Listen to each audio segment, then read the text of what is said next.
அடுத்ததா டாப் 2ல கண்டிப்பா நீங்க வந்து நினைப்பீங்க, ஏன் இன்னும் இவர பத்தி பேசல? அப்ப இவர் வந்து டாப் 10ல இல்லையா? அப்படின்னு கண்டிப்பா நினைப்பீங்க. எஸ், மாதம்பட்டி ரங்கராஜ் அண்ட் ஜாய் கிறிசல்டா இவங்களோட கேஸ் தான் மிகப்பெரிய அளவுல போன வருஷம் ஃபுல்லாவே பேசப்பட்டது.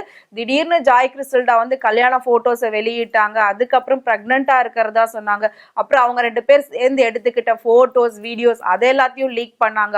அது மட்டும் இல்லாம ஓய் பொண்டாட்டி அப்படின்னு அவர் ரொமான்டிக்கா பேசின அந்த வீடியோவை பார்ட்டா வெளியிட்டு இருந்தாங்க. பார்ட் 1, பார்ட் 2, பார்ட் 3 இந்த மாதிரி அவங்க வந்து வெளியிட்டு இருந்தாங்க. அந்த வீடியோவும் பயங்கர ட்ரெண்ட் ஆச்சு, அது வேற விஷயம்.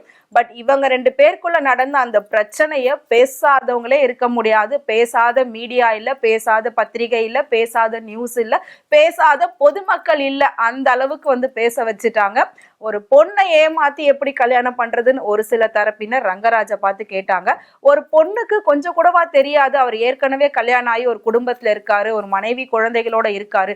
அப்படி இருக்கும்போது இவங்க எப்படி 2வது கல்யாணத்துக்கு ஒத்துக்கிட்டாங்க? பண்ணது இல்லாம குழந்தை வேற பெத்துக்கிறதுக்கு எப்படி சம்மதிச்சாங்க அப்படின்னு சொல்லி இன்னொரு பக்கம் நிறைய பேர் ஜாய் கிறிசல்டாவை வந்து திட்டுறதும் பேசுறதும். இவங்க 2 பேருடைய கேஸ் கமிஷனர் ஆபீஸ்ல இருந்து கோர்ட்ல இருந்து ஃபுல் அண்ட் ஃபுல் எல்லா இடத்துலயும் இவங்களோட கேஸ் பேசப்பட்டது. ஸோ டாப் 2ல பாத்தீங்கன்னா மாதம்பட்டி ரங்கராஜ் அண்ட் ஜாய் கிறிசல்டா இவங்களோட கேஸ் தான் 2025ல மிகப்பெரிய அளவுல வருஷம் ஃபுல்லா பேசப்பட்டது.